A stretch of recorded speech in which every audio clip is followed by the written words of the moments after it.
ভোটে কি ভবানীপুরে হারের আশঙ্কা করছেন মমতা? আশঙ্কা থেকেই আজকের কর্মী সভা। মমতা বন্দ্যোপাধ্যায় অভিষেক বন্দ্যোপাধ্যায় প্র্যাকটিক্যালি কান্নাকাটি করলেন। মমতা বন্দ্যোপাধ্যায় তৃণমূলে প্রচার শুরু করেছে। নন্দীগ্রামের পরে আরেকটা গুরু দায়িত্ব নিয়েছেন ভবানীপুর, তাই তো? শুভেন্দু অধিকারী যখন হুঙ্কার ছাড়ছেন যে ভবানীপুরে এবার খোদ মমতা ব্যানার্জিকে তিনি হারিয়ে দেবেন, মামলা তুলে নিন নয়তো খারিজ করে দেব। কথা হচ্ছে নির্বাচনী সমীক্ষা নিয়ে। নির্বাচনী সমীক্ষা অর্থাৎ নির্বাচনে কে জিতবেন, কে কটা আসন পাবেন, কে কতটা এগিয়ে থাকবেন, এই বিষয়টা নিয়ে সমীক্ষা। রাজ্যের যিনি কেয়ারটেকার অর্থাৎ বিদায়ী মুখ্যমন্ত্রী, যিনি পুতুল মুখ্যমন্ত্রী মমতা বন্দ্যোপাধ্যায়, এবং সেই প্রচারের অধিকাংশটাই হচ্ছে বিজেপির বিরুদ্ধে। বিজেপি এলে মাছ খেতে দেবে না, মাংস খেতে দেবে না, এটা করতে দেবে না, ওটা করতে দেবে না, যত রকমের ভুলভাল প্রচার রাজ্যের মানুষকে বিভ্রান্ত করার জন্য। কারণ চিংড়িঘাটা মেট্রো নিয়ে রাজ্যকে ধমক দিয়ে সুপ্রিম কোর্ট বলল উন্নয়ন আটকানোর জেদ। এটা হচ্ছে উন্নয়ন আটকানোর জেদ, এটা চলতে পারে না। ফুপিয়ে কান্না বলা যেতে পারে, ভেউ ভেউ করে কান্না বলা যেতে পারে, কিন্তু একটু শো বিজনেস করে চেষ্টা করলেন কান্নাটাকে থামাতে, কিন্তু যা বললেন তার সারাংশ। আমি তিনটা তথ্য আপনাদের কাছে, স্পেসিফিক তথ্য আজকে বাংলা বার্তা। এখন আর কাউকে নেতা মন্ত্রীদের ডাকাডাকি করা হচ্ছে না। কি করা হচ্ছে? তৃণমূলের যেখান থেকে টাকা আসতো, তৃণমূলের টাকা আসে কোথা থেকে? বালি থেকে, লটারি থেকে, কয়লা থেকে। ভোট চলে এসছে, তো কাজ এমন করতে হবে যে কাজ আপনাকে দেখে সালাম ঠুকবে আর বলবে দিদি আপনি এই যে কাজ করেছেন আজকে এইটা দেখিয়ে বলুন যে আমাকে ভোট দিন। দুটো বিষয়। প্রথম কথা হচ্ছে এই জিনিসটা অনেক দিন ধরেই একটা গাঁজাখুরি কারবারে পরিণত হয়েছে, ছেলে ভুলানো একটা জায়গায় চলে গেছে। এবং দ্বিতীয়, কেউ যদি মনে করেন যে আমি একেবারে আগে আমরা দেখেছিলাম সমস্ত কাউন্সিলরদের নিয়ে বিশেষ বৈঠক করেছিলেন ভবানীপুরকে পাখির চোখ করেই তৃণমূলের তরফ থেকে সুব্রত বক্সির কার্যালয়ে সেই বৈঠক করা হয়েছিল ভবানীপুর নিয়েই। ভবানীপুরে এবারের ভোটে সব নজর রয়েছে। তার মধ্যে এতটা বেশি বিমর্ষতা ঢুকে গেছে, বিমর্ষ, বিরক্তি, বিরাট বড় হতাশা নিয়ে তিনি আজকে লোকভবনে গিয়েছিলেন, কলকাতা লোকভবনে। আপনারা জানেন দার্জিলিং এ একটা প্রতিবেদনে এই পর্বে দেব। অহিন্দ্র মঞ্চে বলেছেন মমতা বন্দ্যোপাধ্যায়, রাজ্যের মুখ্যমন্ত্রী, ভোট শেষ মানেই বাড়ি চলে যাবেন না, লোডশেডিং করে দিতে পারে। ভোট শেষ মানেই বাড়ি চলে যাবেন না, উন্নয়ন নিয়ে রাজনীতি করবেন না। আজকে সুপ্রিম কোর্ট একেবারে পরিষ্কার বলে দিয়েছে এই রাজ্যকে উদ্দেশ্য করে। নিচে লেখা, চিংড়িঘাটা মেট্রো নিয়ে রাজ্যের বিরুদ্ধে অসহযোগিতার অভিযোগ তোলে মেট্রো কর্তৃপক্ষ। কলকাতাদের হাতে কাজ বা উন্নয়নের কোনো খতিয়ান নেই, বা সেই নিয়ে রাজ্যের মানুষকে কোনো কিছু বলবো সেই নিয়ে কোনো কিছু বলার কিছু নেই। কিন্তু কোন মুখে মমতা বন্দ্যোপাধ্যায় এই রাজ্যের মানুষের কাছে ভোট চাইতে যাবে? মমতা বন্দ্যোপাধ্যায় সরকার কি এটা গরু থেকে, বিভিন্ন রকমের পাচার থেকে, এই সমস্ত জায়গায় যারা যারা মেন টেন্ডার নিত, পাচারের টেন্ডার, সাব টেন্ডার, এরকম ভাবে তো চলে। একজনের মূল মাথা থাকে, তারা সবকিছু দেখে, আরো তার আন্ডারে বেশ কয়েকজন দেখে, সবাই। তখন তৃণমূল কংগ্রেসের প্ল্যান ছিল যে শুভেন্দু অধিকারীর বিরুদ্ধে একটা দাপুটে প্রার্থী দেওয়া হবে নন্দীগ্রামে, যাতে নন্দীগ্রামেই তিনি আটকে থাকেন এবং তিনি কোথাও বেরোতে না পারেন। কেননা অনেকদিন ঘর করেছেন তো তৃণমূলও তাকে খুব ভালো করে চেনে যে শুভেন্দু অধিকারী। জেনুইন সমীক্ষা করব, কোটি কোটি টাকা খরচ করে বিরাট লোকবল নিয়ে একেবারে মাটি চষে ফেলে রাজ্যের কোনায় কোনায় গিয়ে কেউ যদি সমীক্ষা করে নিয়ে আসেন, তারপরেও এখন দেখা যায় যে তার মধ্যে হয়তো 20% মিলেছে, বাকিটা আর মেলেনি ফলাফলের সঙ্গে।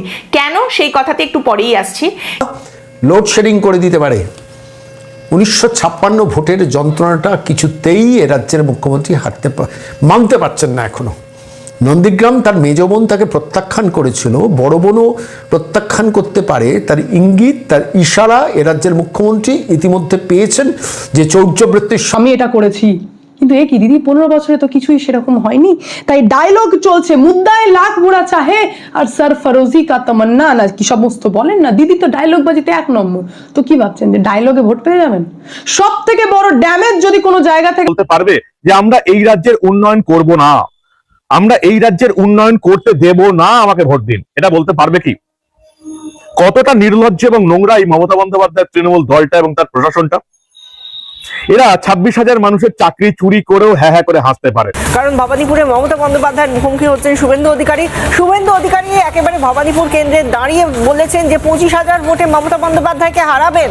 সেই জায়গা থেকে আমরা যেদিন মমতা বন্দ্যোপাধ্যায় প্রথম তিনি আসেন, এমনি বারংবার ফোন করেছিলেন কাউন্সিলরদের সঙ্গে যে বৈঠক হয়েছিল, এবং সেই গুরুত্বপূর্ণ বৈঠকে একমাত্র ডানা ছাড়তে শুরু করে দিয়েছে। ইডির রেড হচ্ছে একের পর এক, ধরছে, কপ করে তার অ্যাকাউন্ট ফ্রিজ করে দিচ্ছে, পুরো সিস্টেমটাকে, নেটওয়ার্কটাকে ভেঙে দিচ্ছে। ফলে কি হচ্ছে, জেলা থেকে, এক একটা জেলা থেকে তৃণমূলের যে কোটি কোটি টাকা মাসে আসতো, এবং দক্ষিণ কলকাতার কোনো একটা, কিন্তু তার সঙ্গে এখন দেখা যাচ্ছে যে যে পারছে সে সমীক্ষা করে ফেলছে, মানে ভেজালেরও ভেজাল বেরিয়ে গেছে, গাঁজারও গাঁজা বেরিয়ে গেছে। আপনারা জানেন, দেখেন না যে সস্তা মদ খেয়ে মানুষজন অসুস্থ হয়ে পড়ছেন, তারপর দেখা যায় সেই সস্তা মদেরও আরো ভেজাল বেরিয়ে গেছে, যেটা খেয়ে মানুষ। হাইকোর্ট বকেয়া কাজ শেষ করার জন্য সময় বেঁধে দিয়েছিল, কিন্তু সরকার সুপ্রিম কোর্টে চলে যায়। তো তার হিয়ারিং আজকে হয়েছে, প্রধান বিচারপতির বেঞ্চে হিয়ারিং হয়েছে। তো সেখানে সাম্রাজ্য এ রাজ্যে করেছেন এ রাজ্যের মুখ্যমন্ত্রী এবং তার সম্পদ, তার টিম। ফলত ultimately she has to face the consequence. 5 দশক রাজনীতি করা মমতা বন্দ্যোপাধ্যায় বুঝতে পেরেছেন। তাহলে তিনি দুটো জায়গায় দাঁড়ালেন না কেন? এটা 26,000 মানুষের, শিক্ষকের, অশিক্ষক কর্মচারীদের চাকরি চুরি করে বলতে পারে কারোর চাকরি যাবে না, সবার চাকরি চলে গেছে। নতুন করে পরীক্ষা হয়েছে, সেখানেও জালিয়াতদের ঢুকিয়েছে, এখনো রিক্রুট শুরু হচ্ছে না সেরকম ভাবে। হতে চলেছে তাহলে সেটা হচ্ছে মুর্শিদাবাদ এবং মালদা।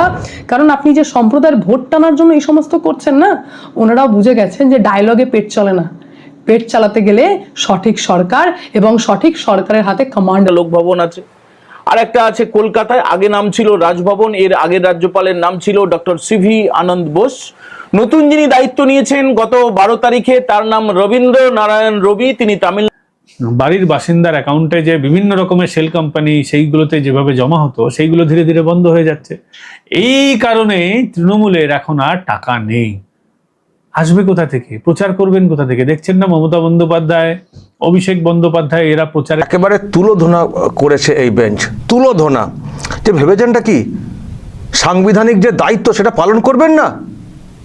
কখনো বলছেন এখন উৎসব রয়েছে, কখনো বলছেন এখন ভোট আছে।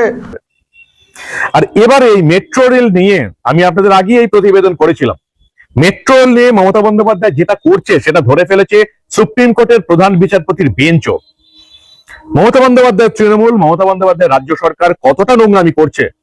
তিনি একটা জিনিস শঙ্ক করেছেন যে দুটো জায়গায় দাঁড়ালে ভবানীপুরে তিনি হারবেন, সেটা এস্টাবলিশড হয়েছে। তো যাকে যা হবে হবে, ভবানীপুরেই লড়ি।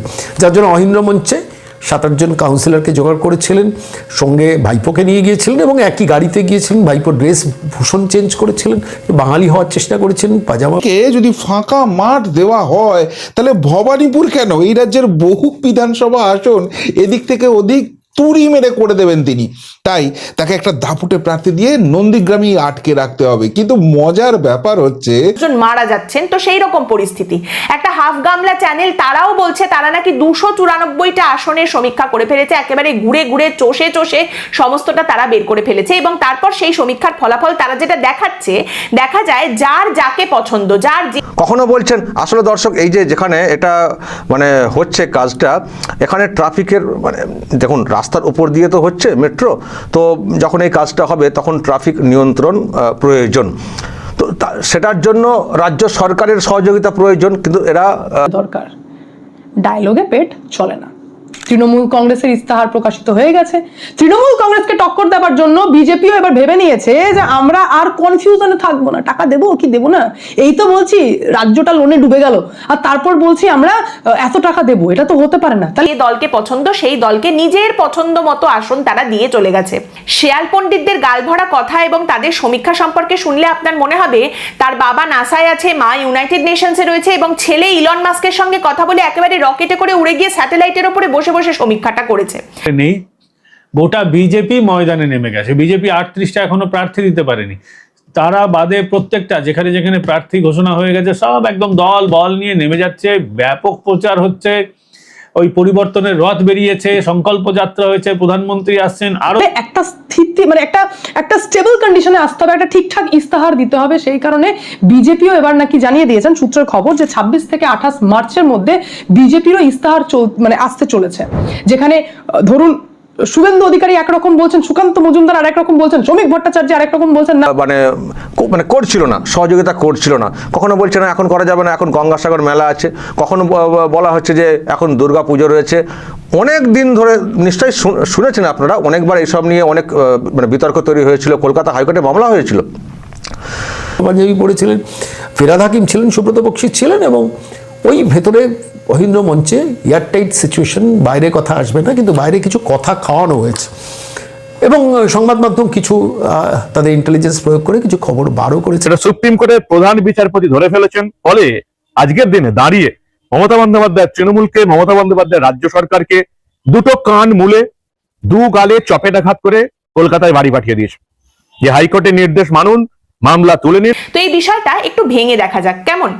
দেখুন, এই নির্বাচনী সমীক্ষা বিষয়টা কি?